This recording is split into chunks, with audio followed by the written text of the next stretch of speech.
On the morning of 14 जुलाई 1789, 14 जुलाई 1789 की सुबह France के एक शहर पेरिस में आतंक का माहौल था। हुआ ये कि किसी ने अपनी तरफ से बनाकर एक अफवाह जनता में फैला दी कि फ्रांस का राजा फ्रांस की जनता पर गोलियां चलवाने का आदेश देने वाला है और वह अपने सैनिकों से जनता को मरवाना चाहता है। दोस्तों, यह खबर पेट्रोल में लगी हुई आग की तरह पूरे के पूरे फ्रांस में फैल गई। इस खबर को लेकर जनता में डर का माहौल बना हुआ था। लोगों ने सोचा कि यार ऐसे मरने से अच्छा है कि कुछ करके मरा जाए। इसलिए फ्रांस के लोगों ने एक जन सेना बनाने का निर्णय लिया, जिसमें लगभग 7,000 व्यक्ति और महिलाएं टाउन हॉल के सामने इकट्ठे हो गए और सभी लोग आपस में डिस्कस करने लगे कि अगर हमें राजा के अगेंस्ट खड़े होकर विद्रोह करना है तो उसके लिए हमें हथियारों की जरूरत पड़ेगी। तो कुछ लोगों ने कहा क्यों ना सरकारी भवनों में रखे हुए हथियारों को जबरदस्ती लूट लेते हैं, और लोगों ने यही किया। सबसे पहले उन्होंने कई लोगों की तादाद में मिलकर बास्तील किले की जेल को तोड़ दिया, जिसमें उन्हें भारी मात्रा में गोला बारूद मिलने की संभावना थी। बास्तील जेल का जो कमांडर था वो हथियारों की इस लड़ाई में मारा गया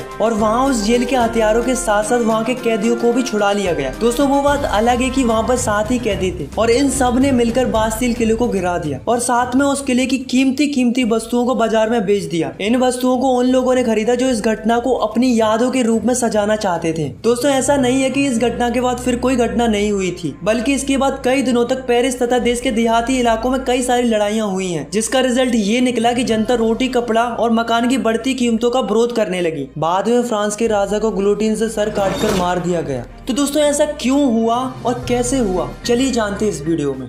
तो दोस्तों, इसे जानने के लिए हमें जाना पड़ेगा 18वीं सदी में। तो दोस्तों, चलते हैं France society during the late 18th century.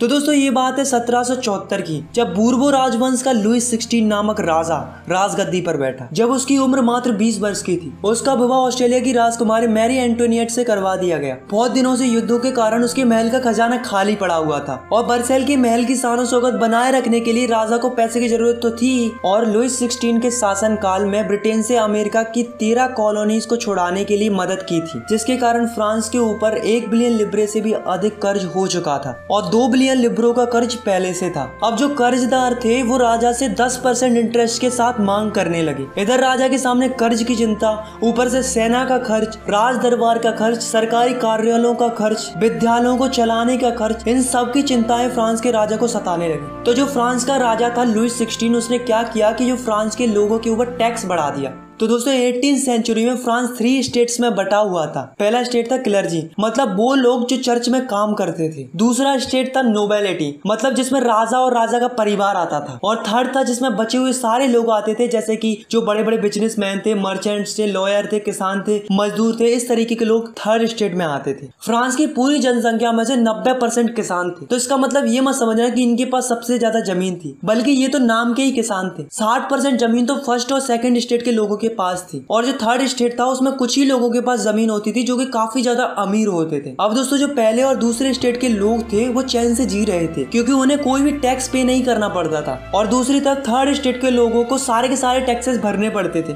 जैसे कि जो टैक्स किसानों के द्वारा चर्च में जाता था उसे हम टिथ कहते थे। ये टैक्स फसल का 10वां हिस्सा होता था और इसे धार्मिक टैक्स भी कहा जाता था। और तो और दोस्तों, राजा ने रोजाना उपयोग में आने वाली सामग्री पर भी टैक्स स्टार्ट कर दिया था, जैसे कि तंबाकू, नमक। तो दोस्तों, इस प्रकार राजा ने महल के सारे खर्च जनता के ऊपर डाल दिए थे और राजा उनसे जबरदस्ती टैक्स वसूलने लगा। और उसे भरते कौन थे? मात्र थर्ड स्टेट के लोग। तो दोस्तों, 1715 में फ्रांस की पॉपुलेशन थी 2.3 करोड़ और 1789 में फ्रांस की पॉपुलेशन बढ़कर हो गई 2.8 करोड़। तो आप देख सकते हो कि जो फ्रांस की पॉपुलेशन थी वो कंटिन्यूअसली बढ़ती जा रही थी। अब आप खुद ही सोचो, अगर पॉपुलेशन बढ़ेगी तो उनकी डिमांड भी बढ़ेगी, क्योंकि फसल की पैदावार तो उतनी ही थी, मगर पॉपुलेशन के बढ़ते लोगों को ज्यादा फूड की रिक्वायरमेंट थी। इसलिए फ्रांस के लोग भूखे मरने लगे, उन्हें खाने के लिए स्ट्रगल करना पड़ता था। इसके चलते पूरे फ्रांस में महंगाई बढ़ गई, गरीब और गरीब होते गए और अमीर होते गए। ऐसा नहीं है दोस्तों कि लोगों ने इसका विरोध नहीं किया, बल्कि विरोध किया था, बल्कि काफी बड़ा रिवोल्ट किया था, पर वो उतना इफेक्टिव साबित नहीं हुआ, क्योंकि लोगों के पास तब ना पैसा था और ना ही लोगों के पास एजुकेशन थी। ऐसे में उनकी बात सुनने वाला कोई नहीं था। अब जैसे जैसे समय निकलता जा रहा था, लोगों की इनकम बढ़ती जा रही थी, लोग एजुकेट होते जा रहे थे, उन्हें नए नए आइडियाज आने लगे लगे, तब लोगों को रियलाइज होने लगा कि हमारे साथ तो ये गलत हो रहा है। अब जो एजुकेटेड लोग थे उनका मानना ये था कि लोगों को अधिकार उनके जन्म से नहीं बल्कि उनकी समाज में क्या योग्यता है इस आधार पर मिलने चाहिए। ऐसे ही जॉन लॉकी और जॉन जाक रूसो नाम के दो फिलोसोफर थे। इनका भी यही मानना ये था कि एक ऐसी सोसाइटी होनी चाहिए जहाँ पर सबको फ्रीडम हो और सारे के सारे कानून सबके लिए बराबर होने चाहिए और गवर्नमेंट ऐसी होनी चाहिए जो जनता की बात सुने। इसके ऊपर जॉन लॉकी ने अपनी किताब टू ट्रीटाइज ऑफ गवर्नमेंट में भी मोनार्ची गवर्नमेंट का जम के विरोध किया था। अब दोस्तों टैक्स तो पहले से ही बढ़ा हुआ था, ऊपर से महंगाई भी इतनी बढ़ गई थी कि लोगों को खाना भी नसीब नहीं हो रहा था। फिर क्या था दोस्तों,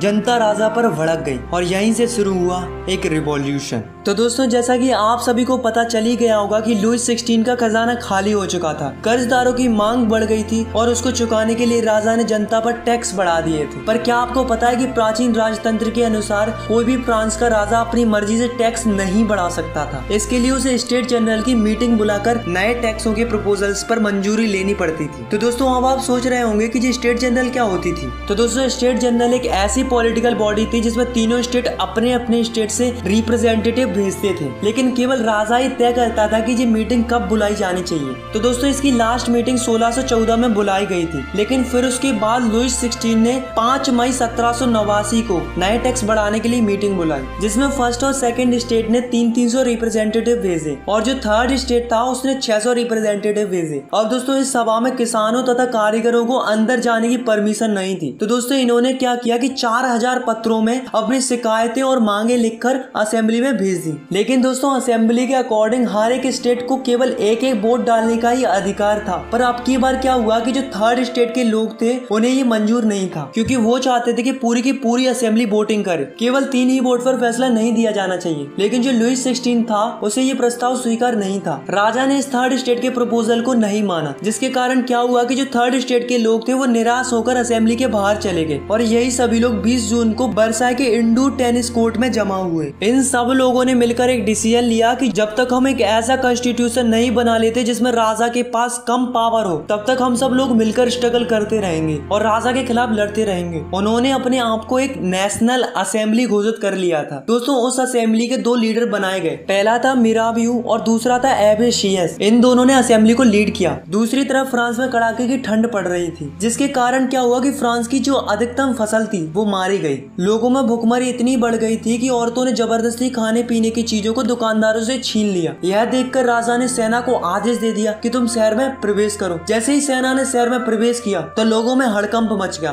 फिर क्या था दोस्तों, लोगों की भीड़ ने 14 जुलाई को बास्तील के किले पर धावा बोल दिया, क्योंकि गांव-गांव में अफवाह फैल रही थी कि राजा ने किसानों की फसलें बर्बाद करने के लिए बाहर से कुछ लोगों को बुलाया है। अब टैक्सों की आग तो पहले से लगी हुई थी, अब लगी हुई आग पर राजा की अफवाह ने पेट्रोल का काम और कर दिया, जिससे किसानों ने गाँव के सरकारी अन्य भंडारों को लूट लिया और साथ में टैक्सों से संबंधित डॉक्यूमेंट्सों को भी जला दिया। आखिर में विरोधी प्रजा की ताकत का अंदाजा लगाकर राजा ने नेशनल असेंबली को मान्यता दे दी। तो दोस्तों आपको तो पता है कि जो नेशनल असेंबली थी वो क्या चाहती थी कि राजा की पावर लिमिटेड कर दी जाए। तो फाइनली 4 अगस्त 1789 की रात को नेशनल असेंबली ने एक ऑर्डर पास किया, जिसमें फर्स्ट स्टेट के लोगों से कहा गया कि आप चर्च के नाम पर जो जमीन लिए हुए हैं उसे वापस कर दें और जो चर्च में फसल का 10वां हिस्सा टैक्स के रूप में दिया जाता था, यानी कि धार्मिक टैक्स टिथ को बंद कर दिया जाए। जिससे क्या हुआ कि गवर्नमेंट को 2 बिलियन लिब्रो का फायदा हुआ। अब धीरे धीरे नेशनल असेंबली ने 1791 में एक नया कॉन्स्टिट्यूशन तैयार कर लिया, जिसमें राजा की पावरों को लिमिटेड कर दिया था और साथ में गवर्नमेंट को 3 हिस्सों में बांट दिया। First legislative, second executive, third judiciary. पहली वो होती है जो कानून बनाती है, दूसरी वो होती है जो ये देखती है कि जो ये रूल्स बने हैं वो फॉलो हो रहे हैं या नहीं हो रहे हैं, और तीसरी वो होती है अगर कोई रूल्स फॉलो ना करे तो उसे सजा देने का काम कौन करती है, जुडिशरी करती है। अब दोस्तों देखते हैं कि 1791 में जो नया कॉन्स्टिट्यूशन बना था वो कैसा था। तो जो फ्रांस की टोटल पॉपुलेशन थी वो थी 28 मिलियन। उसमें से 4 मिलियन लोग ही ऐसे थे जो वोट डाल सकते थे और जिन्हें फ्रांस के लोग एक्टिव सिटीजन्स कहते थे। इसके अंदर वो लोग आते थे जो कि मेल हो और उनकी उम्र 25 साल से ज्यादा हो और जो गवर्नमेंट का टैक्स भी भरते हो, और 3 मिलियन लोग ऐसे थे जिन्हें फ्रांस में पैसिव सिटीजन्स कहते थे, जो कि वोट नहीं डाल सकते थे, जैसे कि बच्चे, औरतें, और वो लोग आते थे जिनकी उम्र 25 साल से कम हो। अब जो एक्टिव सिटीजन थे वो वोट डालकर एक जज चुनते थे और साथ में 50,000 इलेक्टर्स चुनते थे। अब जो 50,000 इलेक्टर्स थे उन्हीं में से 745 मेंबर नेशनल असेंबली के लिए बनते थे और जो 745 मेंबर थे वही राजा पर कंट्रोल रखते थे। अब राजा के पास केवल एक ही पावर थी, वो थी वीटो पावर, जिसका मतलब होता है कि राजा की मर्जी के बगैर कुछ नहीं होगा। और जो नेशनल असेंबली थी वही मंत्रियों को कंट्रोल भी करती थी। तो ये जो कॉन्स्टिट्यूशन बना था इसके अकॉर्डिंग लोगों को कई सारे अधिकार मिले, जैसे कि right to life, freedom of speech, freedom of opinion and equality before law. अब दोस्तों राजा ने हाँ तो कर दिया था कि वो कॉन्स्टिट्यूशन को मान रहा है, लेकिन वास्तव में वो नहीं चाहता था कि उसकी पावर कम हो। उसने अपने आसपास के देशों के साथ मिलकर सीक्रेट प्लान्स किए, लेकिन राजा और आसपास के देश कुछ कर पाते इससे पहले ही नेशनल असेंबली ने प्रूसिया और ऑस्ट्रेलिया के अगेंस्ट 1789 में वॉर डिक्लेयर कर दिया, जिससे फ्रांस के हजारों यंग मैन सेना के अंदर भर्ती होने लगे, सभी देशभक्ति के गीत गाने लगे। तो दोस्तों उस वॉर में काफी ज्यादा लोग मारे गए थे, उसके साथ साथ काफी ज्यादा मनी का भी लॉस हुआ था। तो दोस्तों 1791 में जो कॉन्स्टिट्यूशन बनाया गया था इसमें धनवानों को ज्यादा इम्पोर्टेंट माना गया था और जो गरीब थे, किसान थे, उनको कम महत्व दिया गया था। तो लोगों ने क्या किया, अपनी आवाज सुनाने के लिए पॉलिटिकल क्लब्स बनाए। तो ये क्या होते हैं, तो ये वो होते हैं जिसमें अलग अलग विचारों के लोग अपनी अलग अलग बातों को बताते हैं ताकि उनकी बातों पर गवर्नमेंट ध्यान दे और उनकी बातें भी सुनी जाए। ऐसे ही एक क्लब था जिसका नाम था जोकोबिन क्लब, जिसका लीडर था मैक्सिमिलियन रॉबेस्पियर। अब जो इस क्लब के लोग थे उनकी कुछ अलग ही प्रकार की ड्रेस थी। इस क्लब वाले लोगों को सुगुलत भी कहा जाता था। दोस्तों जब ब्रेड का प्राइस बढ़ने लगा तो महंगाई को देखकर इस क्लब वाले लोगों ने जैकोबिन क्लब में एक प्लान बनाया और एक ऐसी योजना बनाई कि राजा को महल में ही घुसकर राजा को बंदी बना लिया जाए। तो दोस्तों इन क्लब वालों ने क्या किया कि 10 अगस्त को टुलेरियस के महल में धावा बोल दिया, जिसमें राजा के कई सारे सैनिक मारे गए। बाद में राजा और राजा के परिवार के सदस्यों को जेल में डाल दिया गया, मतलब उन्हें बंदी बना लिया था।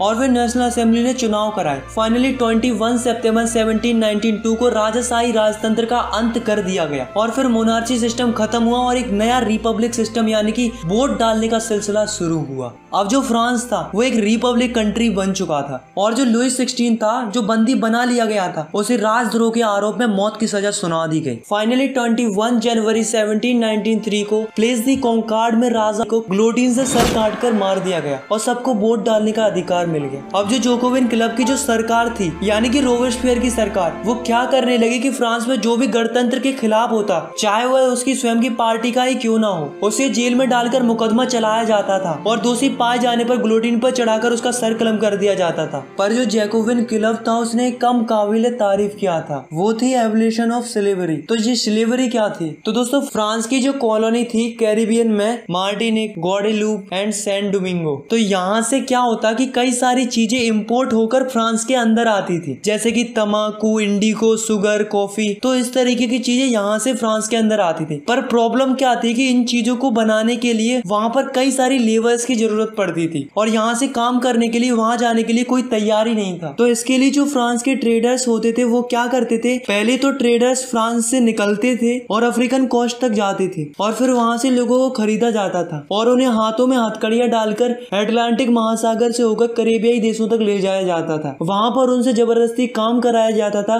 फिर वहाँ से इंडिगो, तंबाकू, शुगर, कॉफी ये सब वापस फ्रांस में लाया जाता था। अब दोस्तों नेशनल असेंबली में ये बात तय हुई थी कि दास प्रथा को खत्म कर दिया जाए, पर यह नहीं हुआ। ऊपर से रोबेस्पियर सरकार ने चर्चों को बंद करवा दिया और उनकी जगह सरकारी दफ्तर और बैराक बनवा दिए गए। अब जो जोकोबिन क्लब का जो लीडर था रोबेस्पियर, वो अपनी मनमर्जी करने लगा और लगातार देशों से मजदूरों को खरीदता और बेचने लगा और लगातार लोगों को खरीदा और बेचा जाने लगा। तो दोस्तों इसके साथ भी वही हुआ जो सबके साथ होता आया है। तो 1794 में उसे दोषी घोषित कर दिया गया और उसे गिरफ्तार करके ग्लोटीन पर चढ़ाकर उसका सर कलम कर दिया। और दोस्तों यहाँ से जैकोबिन क्लब का एंड हो गया। दोस्तों बास्तिल किले के इंसिडेंट के बाद 1789 की गर्मियों में एक महत्वपूर्ण कानून लागू हुआ था कि कोई भी बुक या न्यूज़पेपर या स्टेज परफॉर्मेंस, नाटक, सत्संग, जुलूस बिना राजा के अधिकारियों की परमिशन के बगैर नहीं किए जा सकते थे। पहले उनसे मंजूरी लेनी पड़ती थी, अब वो सेंसरशिप हटा दी गई थी। अब फ्रांस में सब लोग स्वतंत्र थे, वो कुछ भी छाप सकते थे, dance programme, song, stage programme, जुलूस कर सकते थे। अब उन्हें किसी की भी परमिशन लेने की कोई जरूरत नहीं थी। अब जो अमीर लोग थे उन्होंने गवर्नमेंट की पावर को अपने हाथ में ले ली।